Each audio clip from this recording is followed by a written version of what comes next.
Let me know when you're ready. Yep, I'm hitting manage broadcast right now.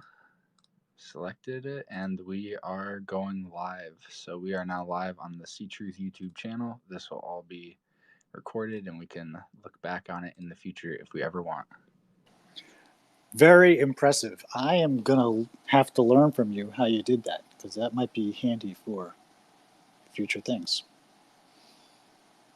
Yeah, I agree. Let me get the volume up. So yeah, now I think we're all set on my end. Okay. This is going to be recording, and if anybody wants to join, you can find us on Twitter. Here's my Twitter handle right here, and I just tweeted the link out if you want to get in on this. Otherwise, you can catch this live on the YouTube channel and drop questions there. I will keep an eye on the chat. Wow. So people actually watch live on they put comments in on the YouTube? Oh, yeah.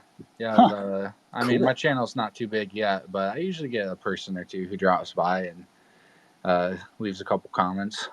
That's awesome. So how does YouTube work then? Does it send out notifications to people when you go live? Yes. I think if they have their notifications turned on, they'll get a notification.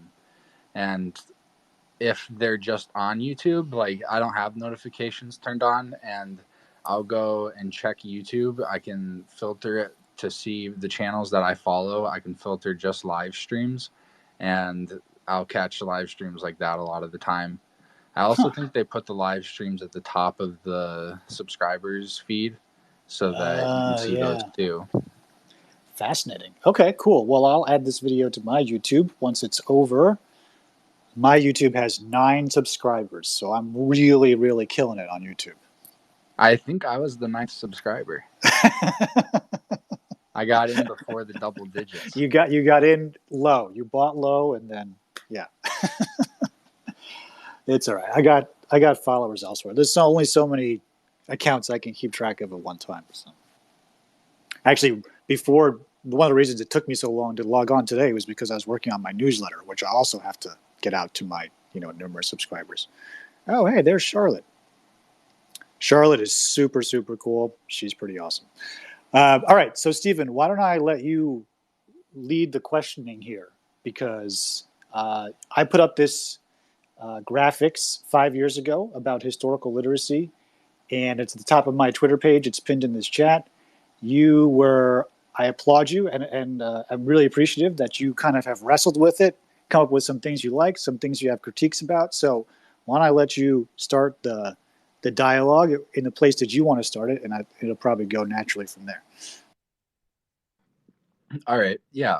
So I found you on Twitter, I think a couple months ago, and I saw that graph and I thought it was great. The idea. I liked the way it was organized, and I thought about it for a little while, maybe a couple weeks or a couple months before I ever even wrote anything about it.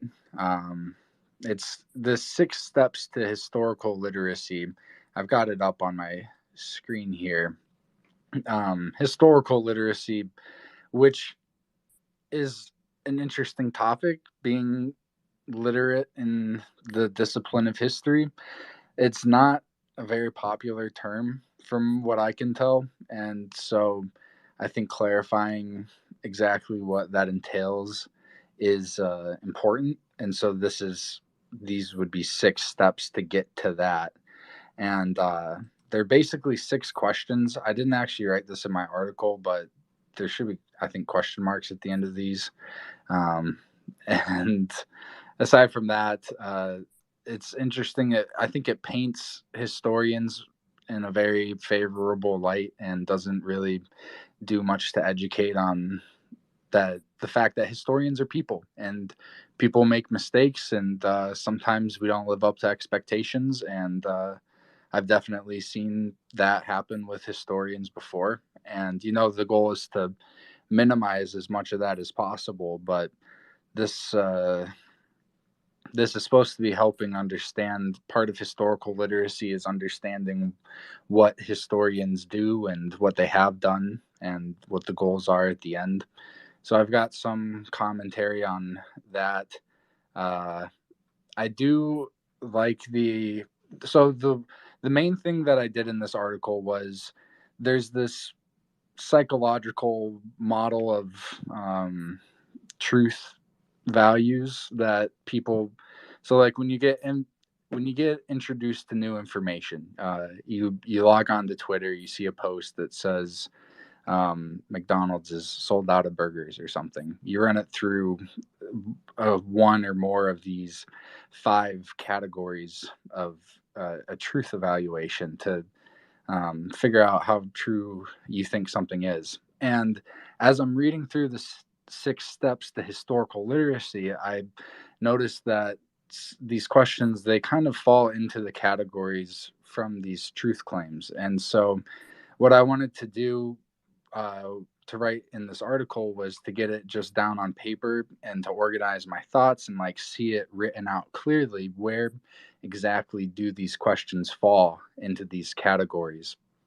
And so I think it's posted in here. The article is at the top of this Twitter space. It's not Jason's tweet, but it's mine. If you click that, you can see the article that I'm talking about. And so I began the article with organizing the claims into the criteria, and it kind of there's 6 of these questions, and the 5th one was kind of in 2 categories, but the way that they fall, and I mean, I'm open to discussing if they're in the right category here, if it's not even applicable, but most of them fall under credibility. And so these are really credibility focused questions when there's 4 other categories to be filling out that people will potentially be basing their beliefs on. And so if somebody is running information solely through compatibility and they don't care at all about credibility, then asking those questions really won't do much for them. So with this, I'm hoping that we can try and come up with some more history specific questions based on these 5 criteria. And so we've already got a few questions, like all the ones that are already on that already in the graph they're still usable. I think these are good questions. Is the author a historian, or what's the author's background? What is their prior knowledge on the topic? Is it copied from Wikipedia? I ask that quite a bit, so that's a good question to be asking. All these are good questions, and they fall into these categories here. So really credibility focused, but there's other things that we run by, and so one of them is evidence. And not everybody asks to see the evidence. They just will maybe only run it by consensus and say, what do other people think about whatever this is? And that's what they'll form their belief on. The person or people who came up with this, they mentioned that it's very rare for anyone to ever use all 5 of these criteria. And I think that these are great criteria. I'm open to hearing if there's other ones that have been overlooked, but I think they call these the big 5. And I think for making arguments and creating content, to be familiar with this when you're getting all your information together, this is what you could run new info by to make sure it turns out strong. And so for historical literacy, I think using this as a base would be a good place to start here. Yeah, so this is all good stuff. Let me start by saying this. I think, as I was talking to you before we started, as a historian, whenever you confront a primary source, you want to ask questions about the time and place in which it was created. And so I was explaining to you earlier that this resource was created 5 years ago already, which is pretty hard to believe just for me to think that it was 5 years ago.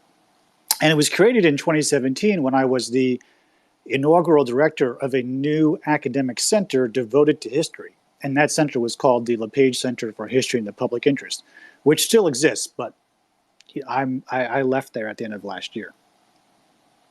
The reason I say that is because I think your point is well taken, that historians aren't always correct and historians make mistakes. And in some ways, this reads like an advertisement for the discipline of history. And you're 100% right. It is an advertisement for discipline of history as much as it is intended to be an educational resource, because it was created by a new center that in itself was trying to advertise the discipline of history and how valuable it was. So in other words, this comes out of a particular time and place, this resource, and that time and place was a brand new academic center devoted to history, trying to get itself off the ground and thinking of ways that it could contribute to both the conversations inside the discipline and also the conversations that were happening in broader society at that time. And 5 years ago, at that time, we were having a lot of conversations about things like fake news, information literacy, news literacy, right? So this graphic was intended by me and the people who came up with it to be a way that our new academic center that was arguing for history and the value of historians, how we could demonstrate that value within those broader conversations about fake news and information literacy. So I do not in any way disavow that. That's just the sort of context, which is that magical C word that we historians use all the time. That's the context within which this graphic was created, and that's part of the role of the historian, is to try to figure out the context in which primary sources come to be. I do like context, so thanks for sharing that bit. Yeah, and I think what's interesting too about it is that, and I was telling Stephen this earlier, right before we went live, is that there's other context as well that informs these types of documents, and one of them has been over the last 10 to 15 years the sort of challenges that the entire history profession has been facing, whether it be funding cuts. This is particularly in the United States. Funding cuts, tenured faculty who are retiring and not being replaced, history departments being consolidated into other departments, history museums seeing their funding go down.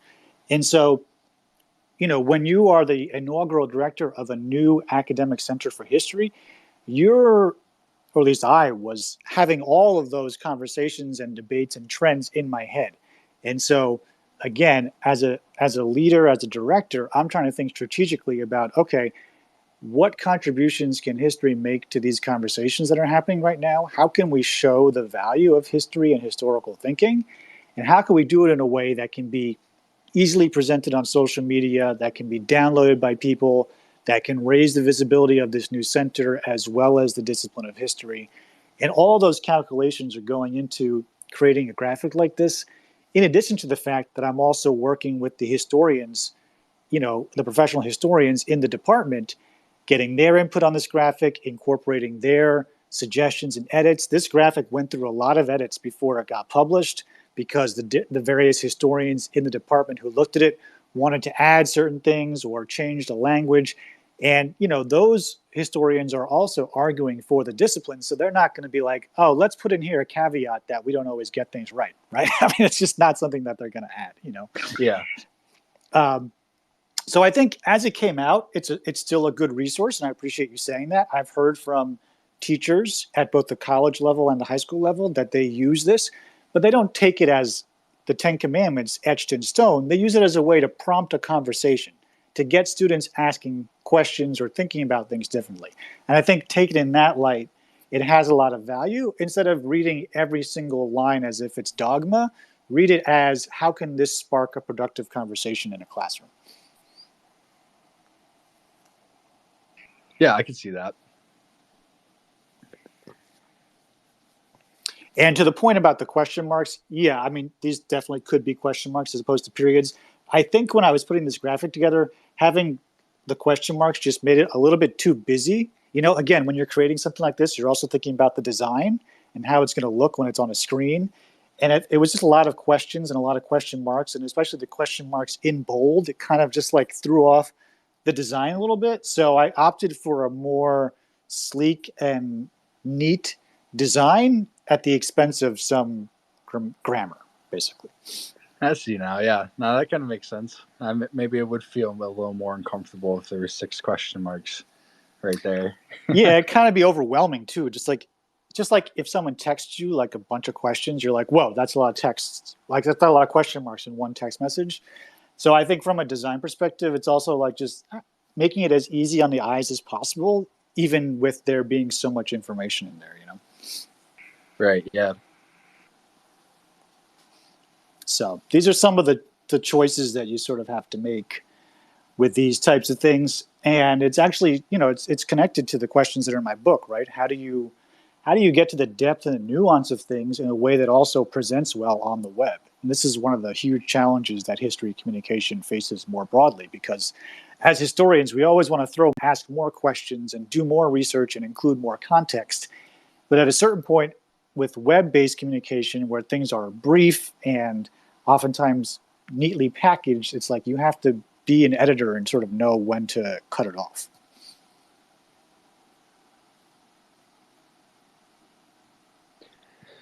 So I'm curious, what is your definition for historical literacy? Yeah, that's a good question. Honestly, I haven't really thought too much about like a very precise one sentence definition, but I would say it's the ability to interpret historical information with a sort of comfort level and fluency. And I think that's probably very similar to news literacy and science literacy. I'm sure there are people out there who have given more thought to a precise definition, but off the top of my head, that's kind of what rolls off the tongue. I don't know how that strikes you.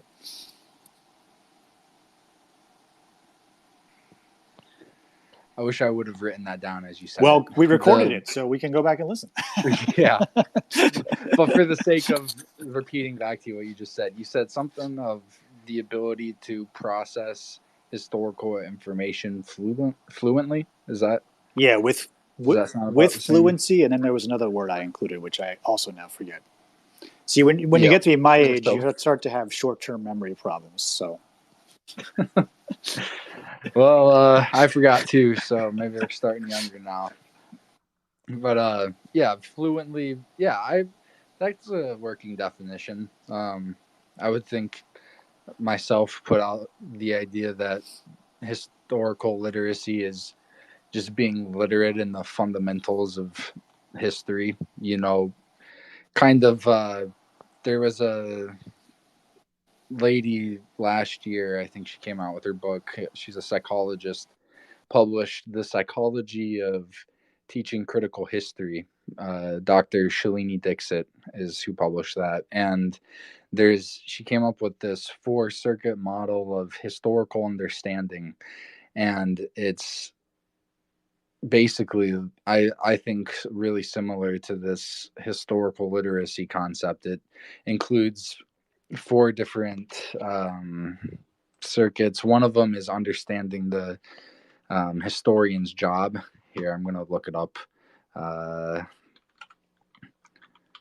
If I type in critical history onto my search bar, it'll pull up my notes on her book, and then I've got the list right here. So these 4 things are kind of the psychological things that people use to do history.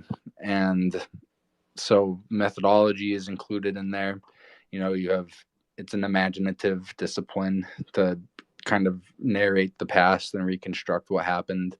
You have to take in perspective, search for patterns and regularities, and draw abstract concepts and info from concrete objects that have survived from the past. You have to understand causality, and temporality, and understanding what the historian's job is and what historians aim to do, and how I think also on top of that, how approaches have differed, which means that people will have to learn about the dreaded historiography. I've heard much lamenting over having to learn historiography. I find it to be somewhat fascinating. Jeremy Popkin, I think is his name. He came out with a pretty good book, or a book I enjoyed at least, on the history of historiography. So if we're looking to do something to make a graph on how do we achieve historical literacy, I think that we would be doing well to identify exactly what historical literacy is, and then have a graph with the points that get you there. I understand that's not exactly what this graph was going for, but in my head, I mean, I just published this yesterday, and so moving forward, I think that's something I'll be doing here in the next week or two. Yeah, listen, I love that. One of the things I've really wanted to see happen over the past few years was that these would become ongoing conversations, not one-offs. So, like, I made this graphic when I was at the LePage Center, and it's like, okay, someone else should take it and make it better, or make a different one, or keep the conversation going. And that's also been what I've been trying to do with history communication. Like, I came up with the term, but it doesn't stop and end with me. Like, people can take it and run with it. So I just feel like the more of us that are putting this stuff into the ecosystem and talking about it, like, that's exactly what should be happening. It's one of the reasons why I've started this History Communication Institute, because I want to create a home and a space for those types of conversations to happen. So yeah, I say, like, go for it, make it better. Like, this is 5 years old, and in web years, that's like ancient history. So it definitely needs to be updated. I will say this though, like, I think I totally get the urge to want to pin down a definition, but then at the same time, I look at something like public history, which has been around as a field for 50 years and still doesn't have a definition that everybody agrees on. Even something like history communication, which I invented 7 years ago, still doesn't have a definition that everybody agrees on. So I think part of it is just part of the debating and the arguing about the definition is part of the work itself. And I don't ever want anyone to feel like they're held back from contributing or participating because there is no precise definition.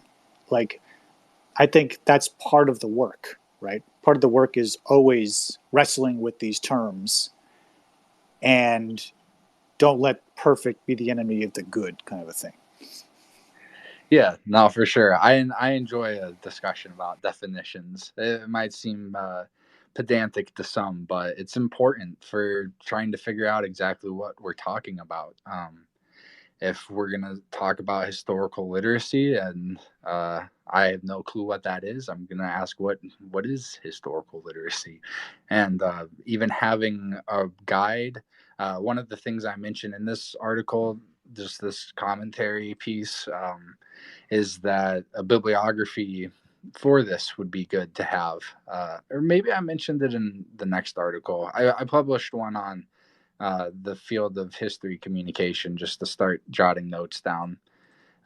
Yeah, I did. It's this one. But a bibliography. So for talking about definitions, any discussions on that, it would be good to have a list of when and where these discussions were had so that we could make a compendium, I think might be the word, like a collection of the works. Oh yeah, 100%. And actually, that's something we aspire to have on the history communication website. The history communication website is not great right now. I have some friends who are working on it, and but yes, the idea is to have a repository, a library. So yeah, if you start gathering stuff, we'll incorporate it, because I think one of the aspirations from the outset has been to make this a real field, a bona fide field with literature and scholarly engagement. And right now, no one even knows where to find the scholarship. It's so dispersed amid the academic literature, amid the public history literature, in, on cyberspace in various places. So I do think that is a principal task that those of us who are in this space need to get to sooner rather than later, because there is good stuff out there on history communication, on historical literacy, on all these topics, but it's very hard to find, and that's something I've been hearing a lot. But I did invite my friend Charlotte up, because Charlotte's engaged in these conversations in Europe, and I don't know if she wants to contribute, but she's a wonderful human being and a very smart individual, so just wanted to welcome her. Hi, great, thank you. This is actually the first time I'm using this Twitter debate thing, so I'm hoping you can hear me. Yeah, you sound great. Just so you, FYI, you should know, in case you popped in late, Stephen is actually streaming this onto his YouTube channel. So that's okay. just wanted you to be aware that there's more than just the four of us here who might be listening. That's all right. Wonderful. Thank you for all the input. I just kind of wandered in, I guess, in a digital way, but it's great. I always like to hear these debates and these discussions. Something that I kept thinking about as I heard the two of you talk is one thing is you already said, so I'm listening in from Europe, so it's the middle of the night here. But I was wondering about this sort of transnational dimension of this, because a lot of this conversation is going on, of course, in the English language. That's one thing, but that's okay.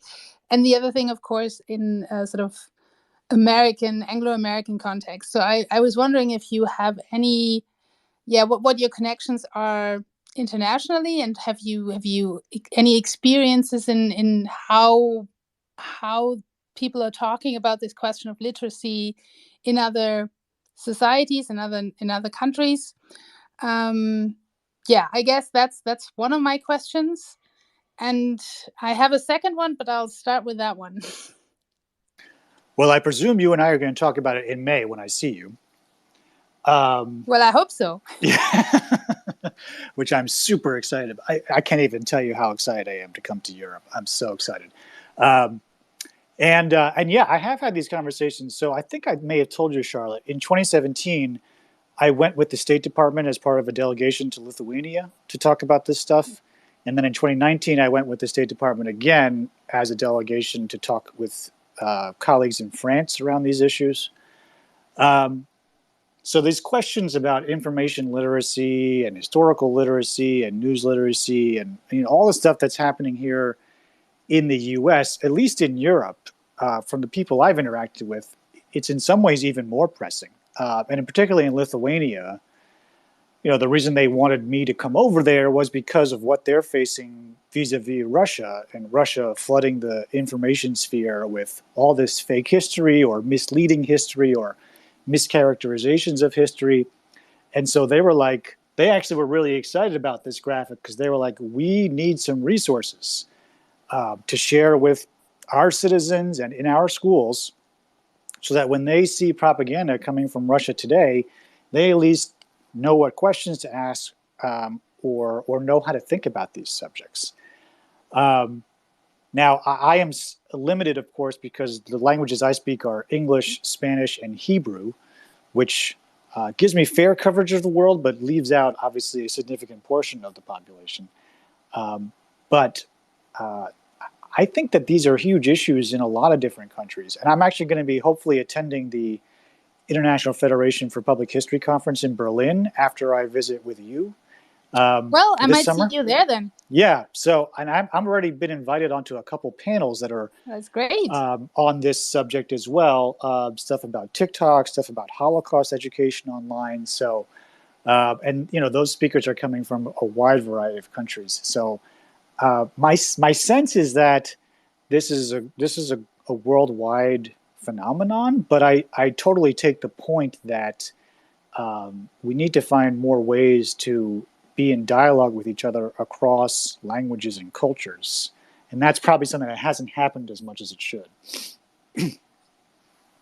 Well, I think the Berlin conference is going to be a good starter there. I think they have very international, also language international, quite an international program, I think, from what have heard about from one of the organizers. Yeah, I think so too. Obviously, we'll see what happens with the travel situation. But yeah, that's another one. Yes, sure. The other thing is, as much as I fear the ever encroaching presence of technology in our lives, like some of the translating apps that now are available on our phones and computers are just amazing. I mean, my wife, who speaks Mandarin and Cantonese fluently, was showing me how you can literally talk in Cantonese into your phone and it'll translate it back into English instantaneously. And it's not perfect, but it's really pretty damn good. So, I wonder if that technology can be leveraged to have more conversations, between Zoom and Skype and now all these translation apps that are available. Like, there's no reason we couldn't have like a United Nations summit for people who are interested in this topic. Each of us have earpieces in, on the computer, listening to each other talk. Like, it'd be kind of cool to figure that out, actually. Well, actually, I was just thinking because Stephen was talking a lot about definitions, and that was one of the reasons why I started thinking about this transnational dimension of it, because if you're inventing terms or if you're discussing definitions, translation becomes both a challenge and a chance, right? Because you do have different meanings and different. See, I'm already struggling here. It's not my mother tongue, but sort of shadows of meaning that work in some languages and that might not be there in others, but that could create a richer meaning or richer understanding. So maybe the sort of multilingual approach could even sort of flesh out the definitions that we were so much talking about here. I love that. I absolutely agree. It's something that I've thought about quite a bit, because I only speak one language, and it's given me an awareness of just how limited my access is to literature on the topics that I want to learn more about, especially a lot of like German books that I could get access to, but I wouldn't be able to read them. And it's a great question to be asking too. What are other people saying about these topics? And so for absolutely with the translation stuff, that's pretty heavily discussed when looking into literature about authenticity, and can we say that translations are the original words, which I don't think we can, but that's a different discussion. But I like your train of thought there. It's in the right direction. I mean, the Germans, you guys have so many amazing words for things that we never come up with in English. You guys must have some amazing words for these concepts that we haven't even thought of.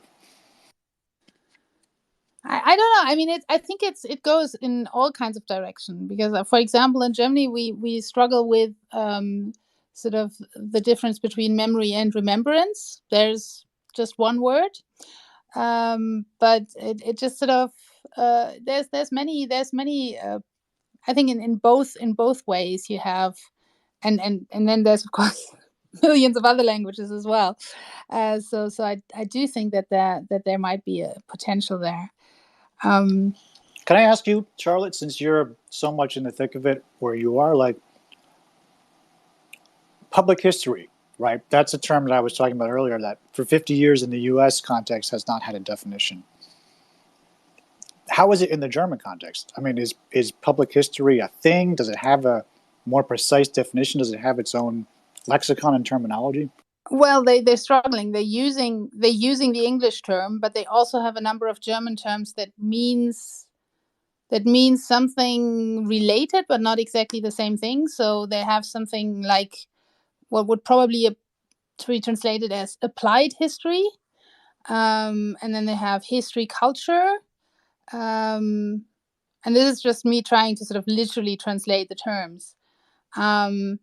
So it's sort of a it's in a way it's one of those examples. So they're using the English term for the sort of most established definitions, but it doesn't quite cover everything. So there's these alternative terms, and it's just it feels like there's a new term coming up every time someone writes a new book. So, but that's also fascinating. I think there's... Well, that kind of hits close to home if you've read my book, so...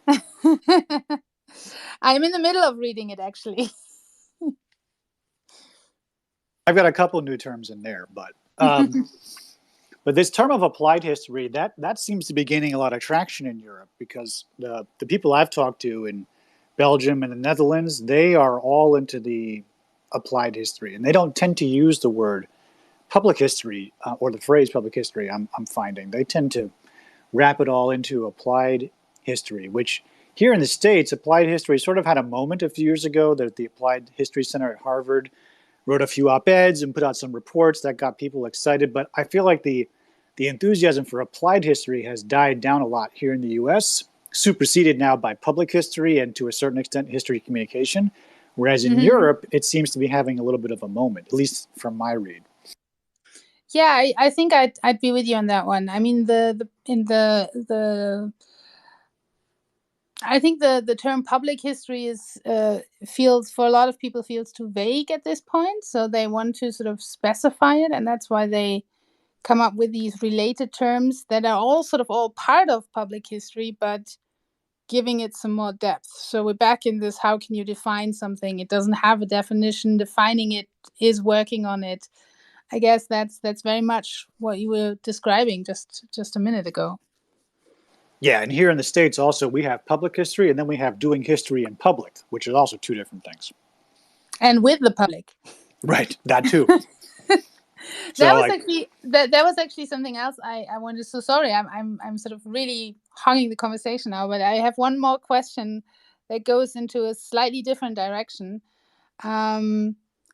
But it's still within the context of public history, and that's this question of so we're always talking about how can we create, if we talk about historical literacy, how can we make people understand how to evaluate historical knowledge, right? So I wonder if it's not also a challenge to make or to find ways to make the public understand how historical knowledge even emerges, because if you know how the knowledge emerges, you can find different points where you can question it, right? I still feel like that this in the broad public there often still is this idea that the historian can give you the truth about the past, and that there's this one never ending ever, and that still feels like it can, yeah, it creates sort of a barrier of understanding history or understanding how history works. I don't know, what do you guys feel about that? It's so interesting because a few years ago, the National Council on Public History here in the U.S. did a whole series on their blog that they called "Pulling Back the Curtain," and the point was to do, I think, what you just said, which was basically reveal the process by which historians determine or come to their conclusions about things. And in some ways, that's also been mirrored by journalism here in the States, where journalism has tried to become more transparent about how journalistic articles come together and why you should trust the methodology of journalists and historians. My own sense is that there's just been very little appetite for that among the broader public. There just isn't a lot of curiosity for like how historians spend their day or how they piece together arguments. And so many different institutions have tried to make that sexy or make it appealing or invite broader audiences into that process, and it just keeps not seeming to stick. So I agree that maybe there's something there, but in terms of history communication, it's a history communication challenge that I don't think anyone has quite yet cracked. But maybe Stephen has some ideas. Do I have ideas on how to make the day-to-day of a historian more appealing? Is that what you're asking me? Sure. That's a good question. Yeah. Well, I do think doing live streams is kind of interesting.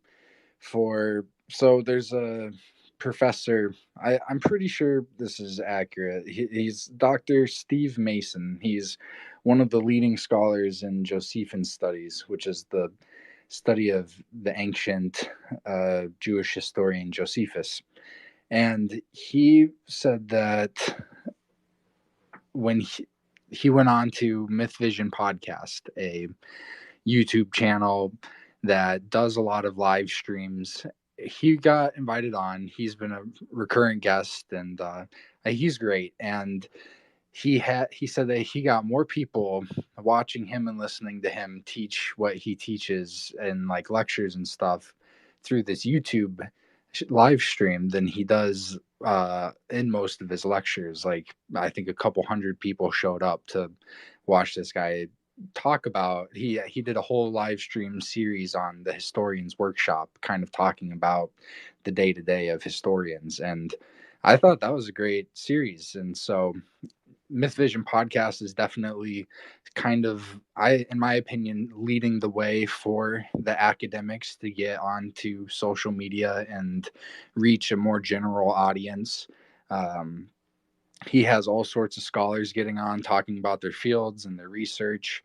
And so live streaming, getting them, I mean, a lot of kids these days and young adults are on social media quite a bit. And I think I've seen some studies that most people get their news from Twitter. And so social media has a big influence on people. I think with what Jason's come up with, this history communication coursework, I was looking over some of his articles last night again, with kind of laying out how to do stuff on social media would be a great way forward for trying to get professional methodology and stuff out to the public, because it is kind of hard to find. And even I struggle sometimes getting a hold of academics to talk to them or trying to get an idea on what the field looks like. So teaching them how to navigate the web is I think a beneficial thing that would help with getting the day-to-day stuff out.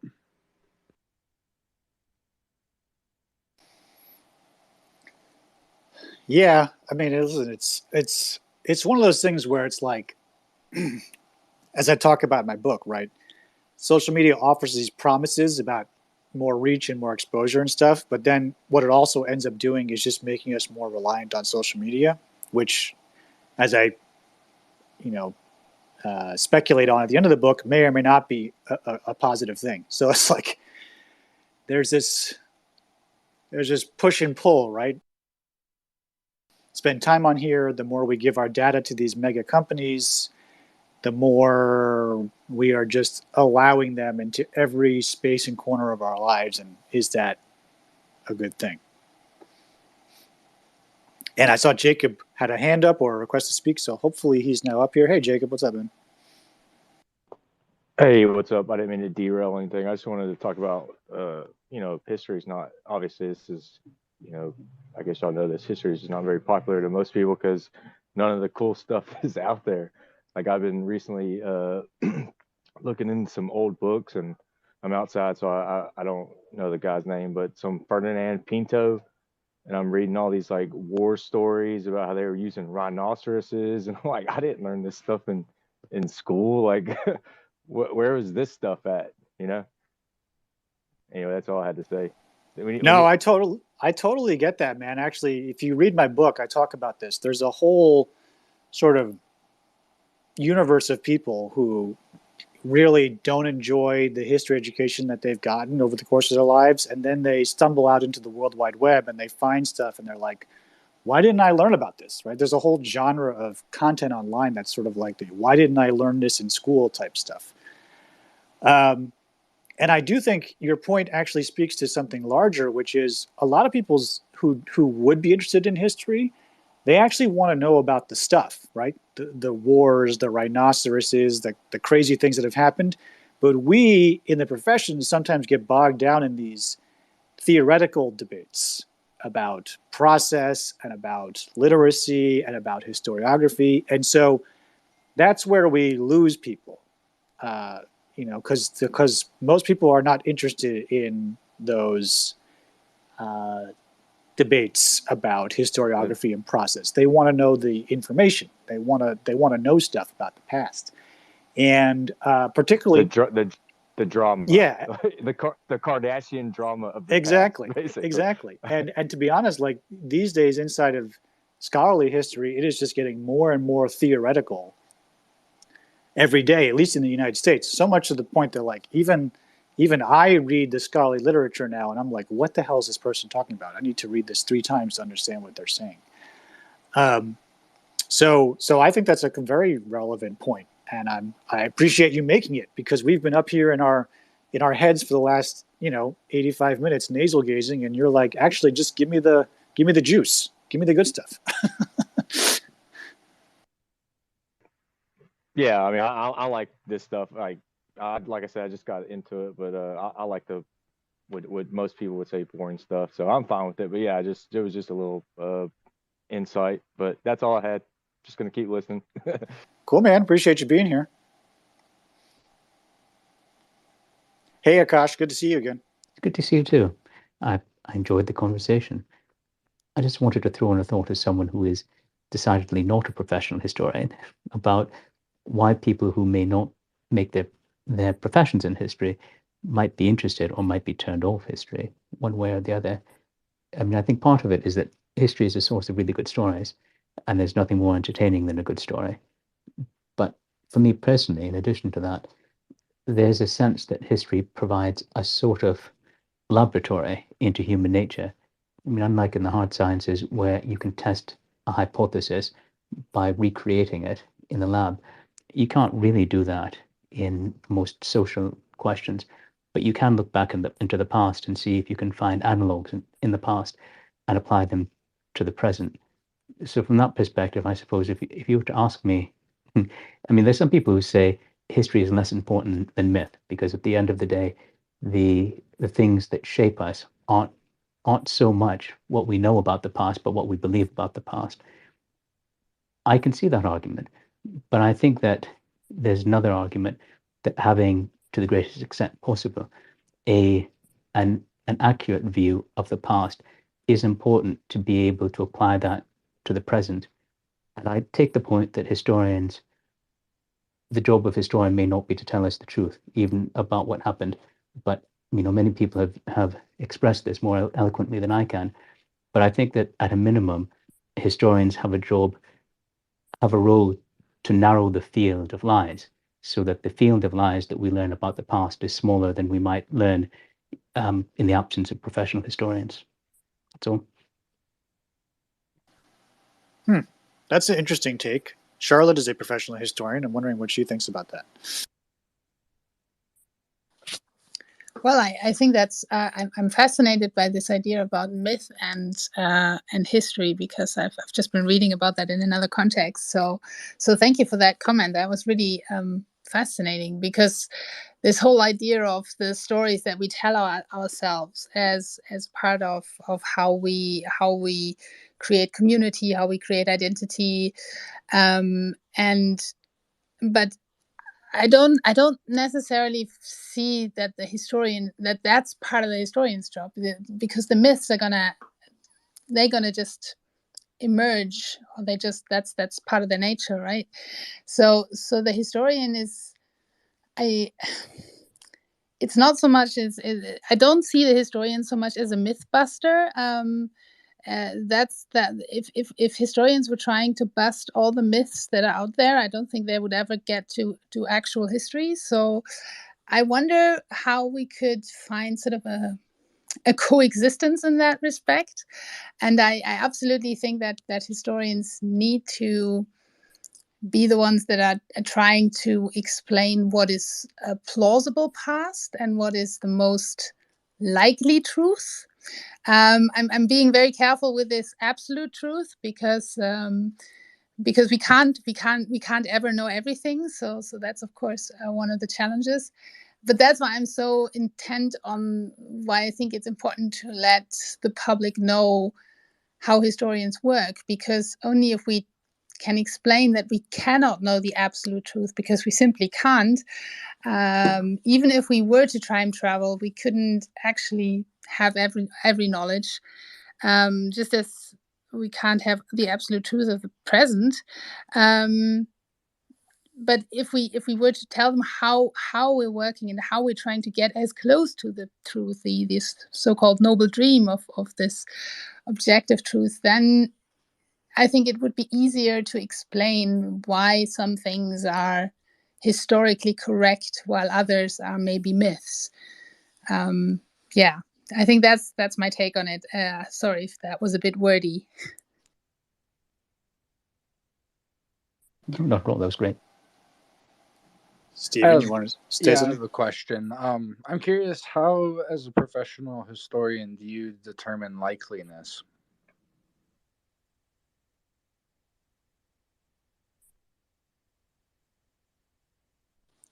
likeliness, as in, yeah, I think that's probably what I was trying to say with plausible in a way. So I'm going to have to think in that term a little bit. So maybe, Jason, you want to go first and say something? Well, what I think is fascinating about this conversation, the way it's turned, is because, not to make it all about my book, but it just reminds me of so many things I tried to wedge into my book. Because if you've read the start of the book, you in chapter 2, I talk about how historians continually try to make the case that what we do has intrinsic value to society. That just the process of studying history and being a historian is so valuable to society that it should be supported and embraced. And essentially, that's kind of what we're getting at with this conversation, right? Like, the process itself is the important thing. But the web and social media don't privilege intrinsic value. They privilege extrinsic value, and they privilege the end result, the transaction that happens. And so that is why it becomes so difficult. One of the reasons I argue in the book, it becomes so difficult to do good history communication online, because these value systems are just in such opposition to each other. So I wonder, Stephen, if the next iteration of this historical literacy document doesn't have to in some way reconcile with this question of intrinsic versus extrinsic value. Because that's sort of hinted at in the first version that I put together 5 years ago, but of course I hadn't done the thinking and writing about the book yet, so it's not really fully there. But it's kind of alluded to in some ways, because like point number 5 about does the article make it an outlandish claim, right? To me, that's sort of like this question, right? Is the article sort of promising you this thing, or is the article just valuable in of itself because of the process that it went through to be created? And so maybe having historical literacy is inculcating a appreciation among people for the intrinsic value of the historical process. Well, my my thought behind doing a revision to this is going to have basically like a dialogue and an article that will be linked at the bottom, and the visual will just be a easy guide like this one that people can follow. But if they want to know more, then there's a larger article behind it that they can read more about. And so I wonder if not, like, putting what the value of historical literacy is on the side here, or working that in as part of historical literacy, is understanding the value of history in society. I think that's a good idea.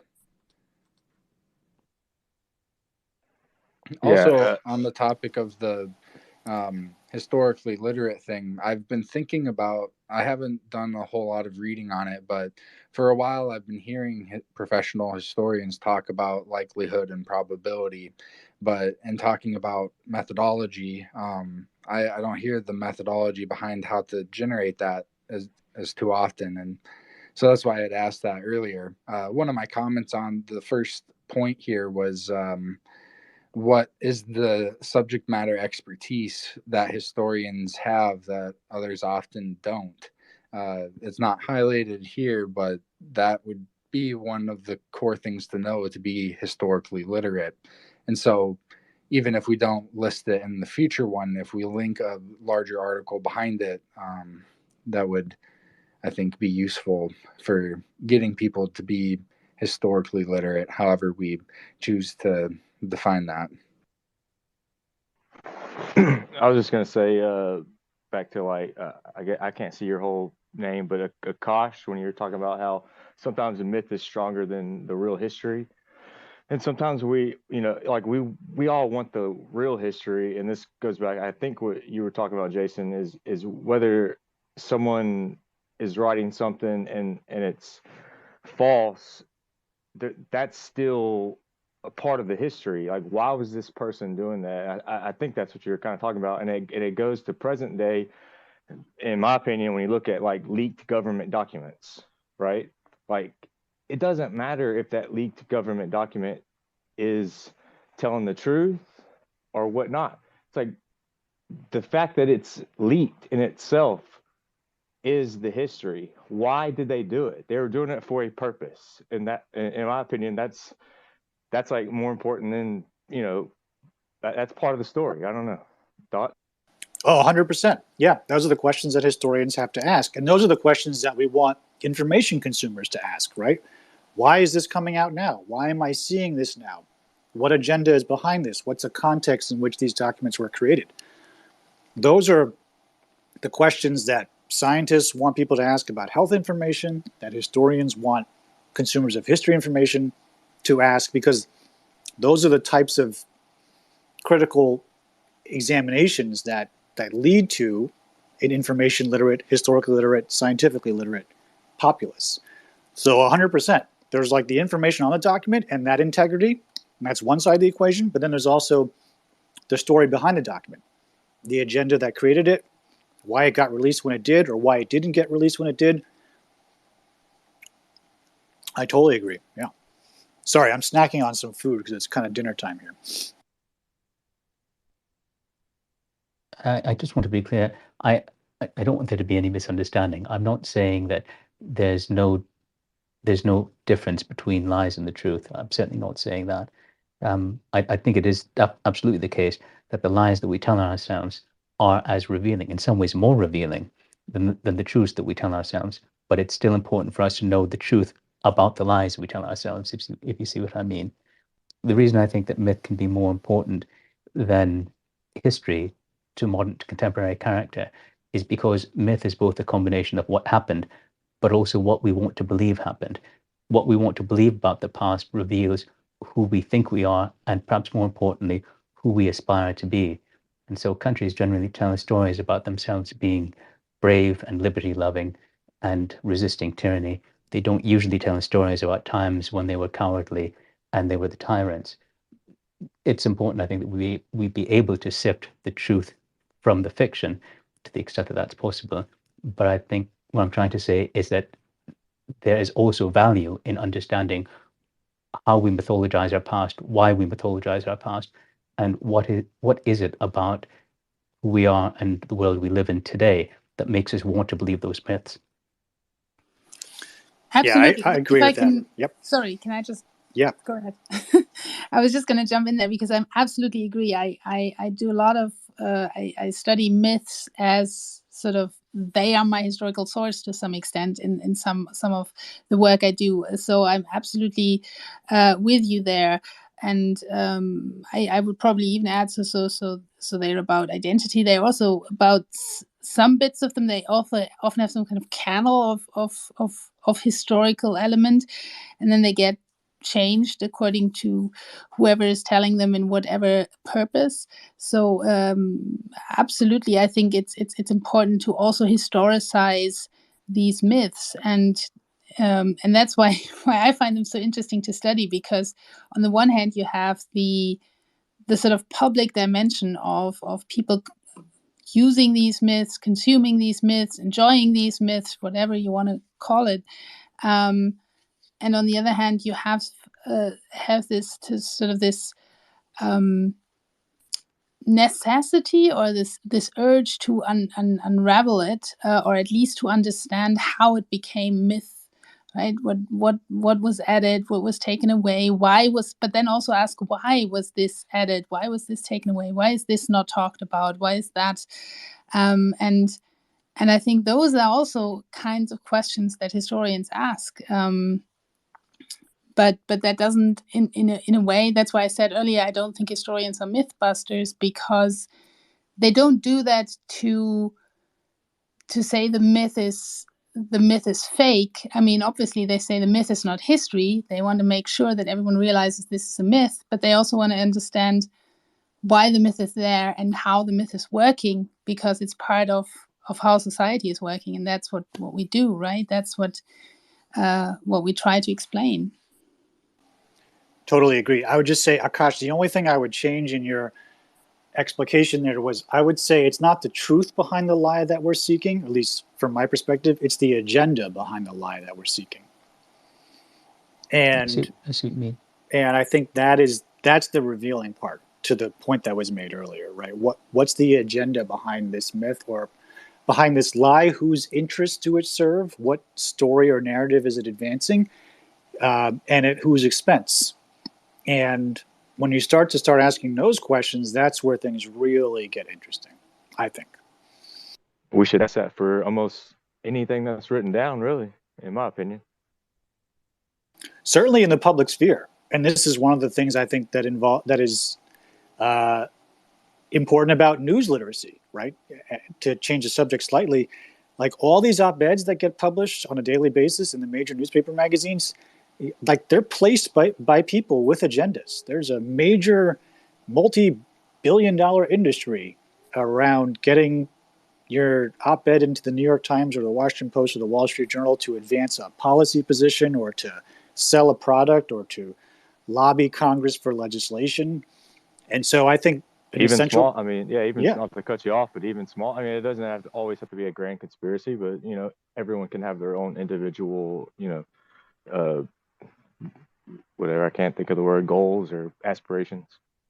Yeah, and I don't mean to make it sound like some big conspiracy where there's like, it's not. It's just like, this is the way our democracy works. If you want to argue for legislation, you send your lobbyist to Capitol Hill, and then you also have your communications firm publish op-eds in the newspapers and targeting the readers you want to reach, arguing for why there should be lower tariffs on this or why we should do a military exercise in that country. I mean, this is all part of democracy, but there are all agendas at work. And so being news literate is being able to ask those questions. And so maybe being historically literate is also about being able to ask the right questions.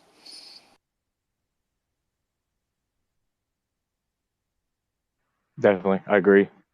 Yeah, I agree too, that knowing good questions to ask, that is part of being literate. Well, would you look at that? We started with a debate and we got to a point of agreement. Yep. That is, I think that's the ideal debate right there. Yeah, I think that's probably a good place to put a pin in it too, only because it's 7:45 here on the East Coast and I would really love to eat some dinner. But this was a lot of fun. Thank you, Stephen, for bringing this together. And thanks, Charlotte, and Akash, and Jacob, and everybody else who popped through. This was fun. Thanks, everyone, for joining. Yeah, I had a blast. Thank you all. Yeah, we'll do this again. Thank you. Do this again sometime. It was great. And Stephen will put the link on his Twitter page to the YouTube so we can relive the glory that was this conversation. All right.